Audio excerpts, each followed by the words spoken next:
Voilà, c'est là. Dans un flash info, la télévision d'État iranienne annonce le cessez-le-feu entre l'Iran et Israël. Je vous salue une fois de plus, chers et estimés téléspectateurs. Donald Trump a annoncé le début d'un cessez-le-feu dans la guerre imposée par le régime sioniste contre notre pays. À partir de ce mardi matin, les contre-attaques iraniennes contre le régime sioniste cesseront.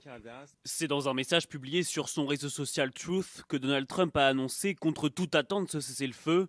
Selon le président des États-Unis, la guerre entre l'Iran et Israël doit désormais s'appeler la guerre des 12 jours. Félicitations à tous. Il a été pleinement convenu entre Israël et l'Iran qu'un cessez-le-feu complet et total serait instauré pour une durée de 12 heures. Après, la guerre sera considérée comme terminée. Durant chaque cessez-le-feu, l'autre camp restera pacifique et respectueux. Que Dieu bénisse Israël et que Dieu bénisse l'Iran. Quelques minutes après cette annonce, le vice-président des États-Unis est interrogé par Fox News. Selon lui, c'est la conséquence directe des bombardements américains sur les sites nucléaires iraniens.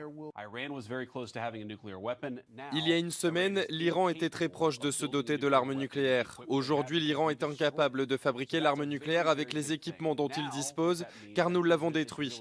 Le président cherche vraiment à construire un accord à long terme pour que la paix règne dans la région. La paix et l'harmonie, c'est le message martelé sur le réseau social de Donald Trump. Reste à savoir si les conditions du cessez-le-feu seront bel et bien respectées par l'Iran. Ça, c'était le matin. Quand Trump, il avait surpris tout le monde, et tous, ils étaient sceptiques, parce qu'ils connaissent le loser du Moyen-Orient. Il est imprévisible et en plus de ça, on ne l'a pas consulté pour décréter ce cessez-le-feu. Probablement qu'il a la rage et donc ils essaient de trouver un moyen de savoir s'il a été consulté ou pas. Mais ce qui est intéressant ici, c'est la manière dont eux, ils présentent les choses. Vous avez vu comment ils présentent les choses? Ils ne présentent pas la totalité du message de Trump. Ils s'arrêtent à un bout du message de Trump. Ils s'arrêtent à un bout du message de Trump et surtout, ils ne révèlent pas c'est qu'on peut voir ou c'est qu'on peut lire si vous vous intéressez aux chaînes américaines, parce que j'avais suivi le tweet, un moment où on rentre dans les détails du tweet de Donald Trump. Et dans les détails du tweet de Donald Trump pour signifier cette paix, il dit des choses que j'ai vu que dans les médias occidentaux ou particulièrement dans les médias parisiens, on ne dit pas de cette manière-là ou qu'on ne présente pas de cette manière-là.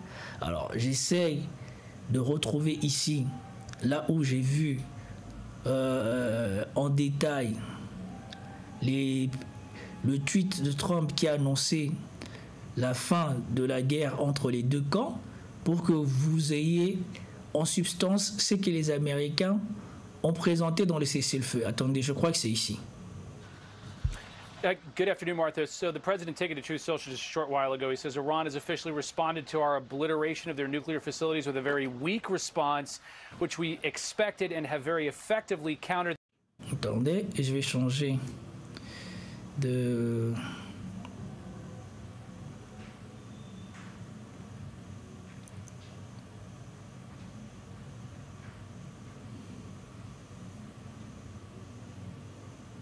There have been 14 missiles fired, 13 were knocked down, one was set free because it was headed in a non-threatening direction.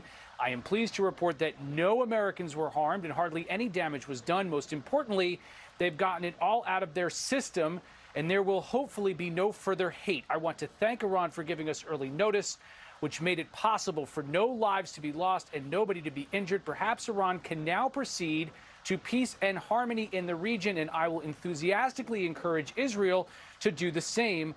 Thank you for your attention in this matter. The president also goes on to thank the government of Qatar for what it has done in seeking peace for the region.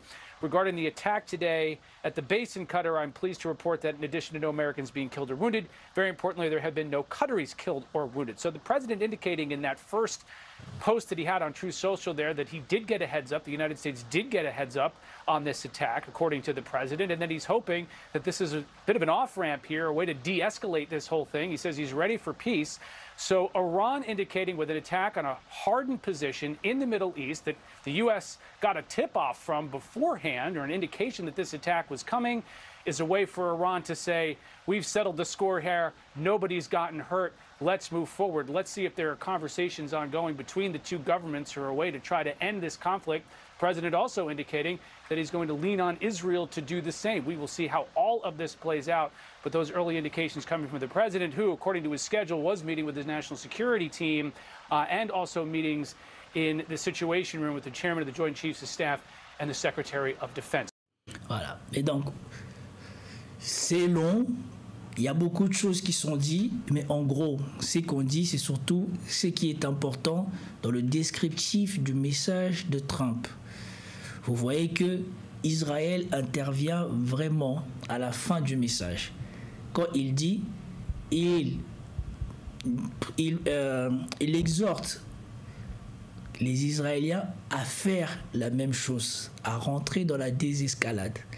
Et vous voyez, le message de Trump consiste à dire ce qui était très important et que Trump essayait d'éviter, que je vous en ai parlé vaguement, ou on est peu rentré dans les détails la dernière fois.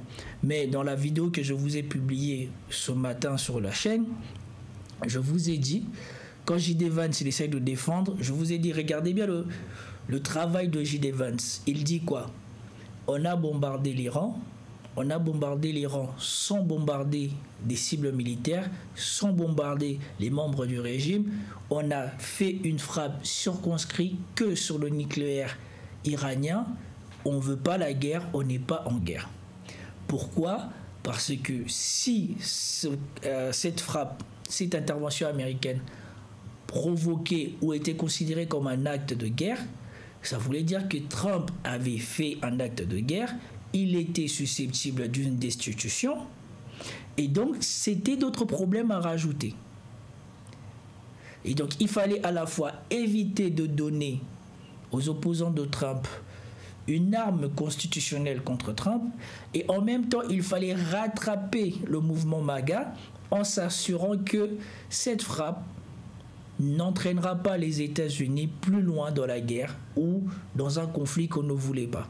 Puisque déjà beaucoup de personnes ont été émues, beaucoup de gens, beaucoup de sympathisants, y compris moi-même, qu'on continue à dire encore que je défends Trump. Je ne défends pas Trump.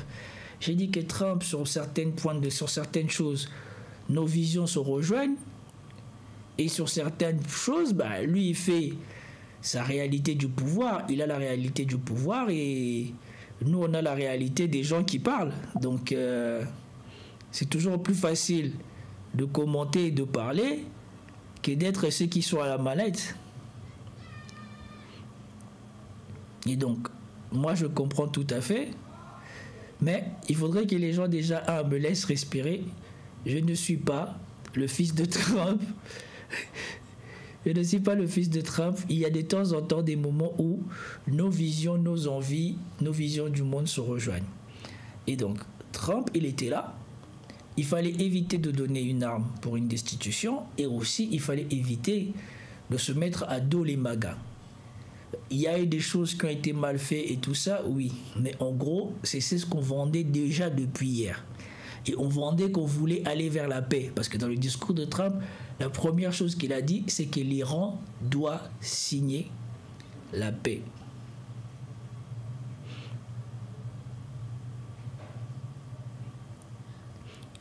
L'Iran doit signer la paix. Et donc, là maintenant, on vient de voir que c'était chorégraphié. Parce que hier aussi, je vous ai révélé que Trump, avant d'attaquer, il a quand même prévenu l'Iran. Et ils ont attaqué de manière circonscrite. Et ils ont dit que la balle était dans le camp de l'Iran. Et on a vu que l'Iran aussi, avant d'attaquer, elle a appelé, elle n'a pas utilisé ses meilleurs missiles. Elle a utilisé ces missiles soi-disant intermédiaires. Et donc, ici, nous avons eu une chorégraphie qui a été mise en place. Les États-Unis ont frappé, l'Iran a répliqué. Et vous attendez bien Trump. Nous n'avons pas eu de morts, nous n'avons pas eu des blessés et on remercie l'Iran. On remercie l'Iran, pourquoi? Parce que si l'Iran serait rentré dans l'escalade, Trump, il serait rentré dans quelque chose d'autre. Parce que ce qui fait que tu es en déclaration de guerre ou pas, c'est si tu mets la vie des Américains en danger. Et donc la frappe que les États-Unis avaient fait, il ne fallait pas que ça mette la vie des Américains en danger. Là, dans la riposte iranienne, comme il n'y a pas eu de vie américaine en danger, donc Trump, il ne tombe pas sous le coup de « il a fait un acte de guerre ». Et en même temps, maintenant, si l'Iran accepte le cessez-le-feu négocié avec les États-Unis, le loser du Moyen-Orient, que peut-il dire? Que peut-il faire?